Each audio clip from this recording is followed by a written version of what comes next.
श्रीराम जय जय राम। निर्गुणाची जाणीव ठेवून सगुणोपासनेत राहावे। समजा आपल्याला एका गावाला जायचे आहे. त्या गावाला जाणारी आगगाडी धरून आपण तिची संगती करतो. आपले गाव आले की आपण गाडी सोडतो. हे जसे खरे त्याचप्रमाणे निर्गुण हे आपले साध्य असले तरी आज आपल्याला सगुणच खरे मानून त्याची संगती केली पाहिजे. निर्गुणाशिवाय सगुण खरे नाही ही गोष्ट खरी, पण सगुण खरे धरून चालल्याशिवाय निर्गुणापर्यंत पोहोचता येणार नाही हेही तितकेच खरे.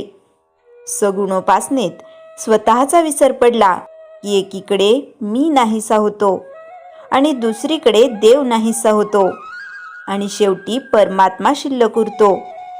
म्हणूनच आपण निर्गुणाची ओळख करून घेऊन सगुणात राहावे. स्वतःचा विसर जर रामाच्या पूजनात पडू लागला तर निर्गुण आणखी दुसरे कोणते राहिले. परंतु ताप आलेल्या माणसाला ज्याप्रमाणे सर्व कडूच लागते त्याप्रमाणे आमची वृत्ती विषयाकार झालेली तिला सगुण निर्गुण दोन्ही कुठे गोड लागतात. सगुणाशिवाय निर्गुण उपासना करतो म्हणतो त्याला त्याचे मर्मच नाही कळले. वस्तुतः तो सगुण उपासनाच करीत असतो, पण त्याचे त्यालाच नाही कळत. स्थलात आणि कालात जे देवाला आणतात त्यांनी त्याला सगुणात नाही आणले या म्हणण्यात काय अर्थ आहे. परमार्थाविषयी आपल्या काही विचित्र कल्पना असतात. अगदी आडाणीपणा पत्करला, पण हे विपरीत ज्ञान नको. सूर्य हा आपल्या आधी होता, आज आहे आणि पुढेही राहणार आहे. तो नेहमीचाच असल्यामुळे त्याचे अस्तित्व आपल्या ध्यानात येत नाही. त्याच्याकडे आपण दुर्लक्ष करतो.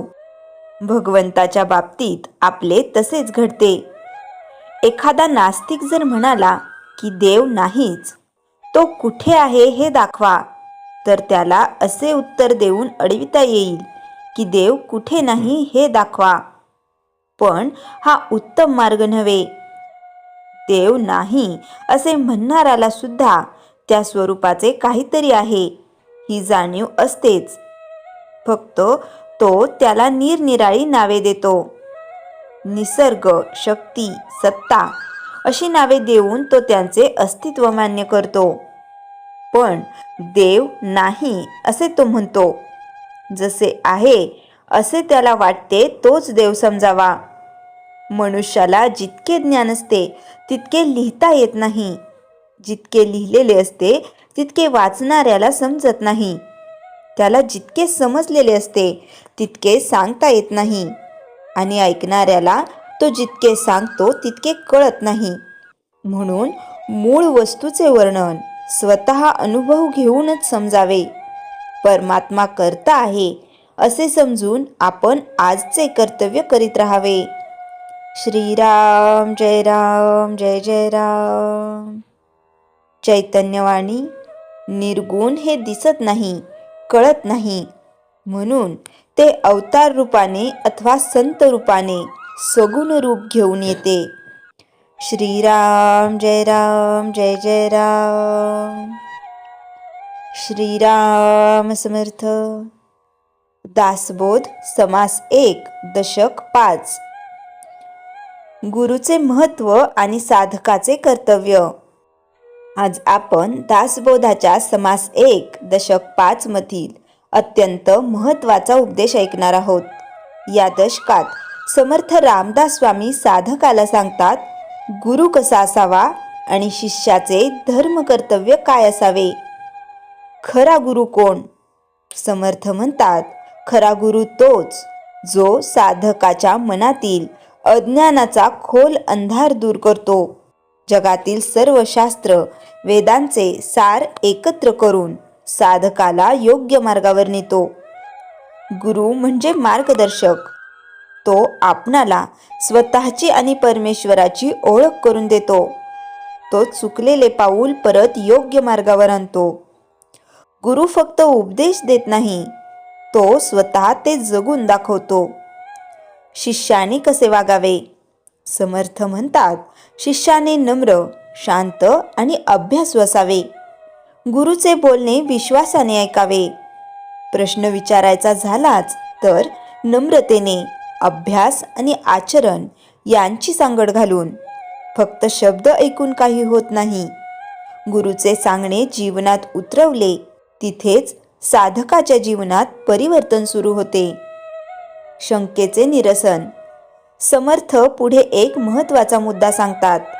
शिष्याच्या मनात शंका निर्माण झाल्या तर गुरुशी बोलावे.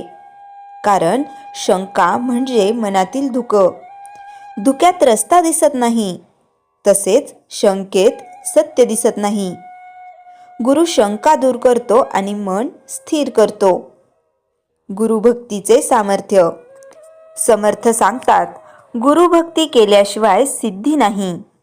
गुरुभक्ती म्हणजे आंधळा विश्वास नव्हे. गुरुभक्ती म्हणजे श्रद्धा अधिक आचरण. गुरुच्या चरणाशी जोडलेला साधक जीवनात कोणत्याही प्रसंगाला घाबरत नाही. गुरुकृपा हीच साधकाची सर्वात मोठी संपत्ती आहे. गुरुशिवाय साधना अपूर्ण. समर्थ म्हणतात, जगात असंख्य पुस्तके, ग्रंथ, मतांतरे आहेत, पण गुरुशिवाय त्यांच्या मूळ अर्थाचा उलगडा होत नाही. म्हणजेच ग्रंथ वाचणे चांगले, पण गुरुकृपा मिळाली तरच त्याचा खरा अर्थ कळतो. साधकाचे संयम आणि धैर्य. दशकात पुढे सांगितले आहे, साधकाने घाई करू नये. योग्य वेळ आल्यावरच अनुभव येतात. सतत अभ्यास, तपश्चर्या आणि सेवाभाव ठेवावा. ज्याला संयम आहे त्याला गुरु स्वतः वरून उचलतो. स्वामींचा अंतिम संदेश. समर्थ शेवटी सांगतात, गुरुला धरून राहा, शंका सोडा, अभ्यास करा, गुरुचा आदेश पाळा, यातच तुमचे कल्याण आहे. हे शब्द साधकाच्या जीवनाला दिशा देणारे आहेत. समाप्ती. प्रवचनाचा सार. गुरु म्हणजे प्रकाश, शिष्य म्हणजे दीप, गुरुकृपा म्हणजे ज्योत आणि आचरण म्हणजे तेल. तेल असेल तर प्रकाश स्थिर राहतो. म्हणून आपण सर्वांनी गुरुभक्ती, श्रद्धा आणि आचरण यांची ताकद मनात दृढ करावी. श्रीराम समर्थ. श्रीराम जय राम जय जय राम. जयाच्या जनी जन्मनामार्थ झाला, जयाने सदा वासनामात केला. जयाच्या मुखी सर्वदा नाम कीर्ती, नमस्कार तया ब्रह्मचैतन्य मूर्ती. श्रीराम जय राम जय जय राम. जानकी जीवन स्मरण जय जय राम.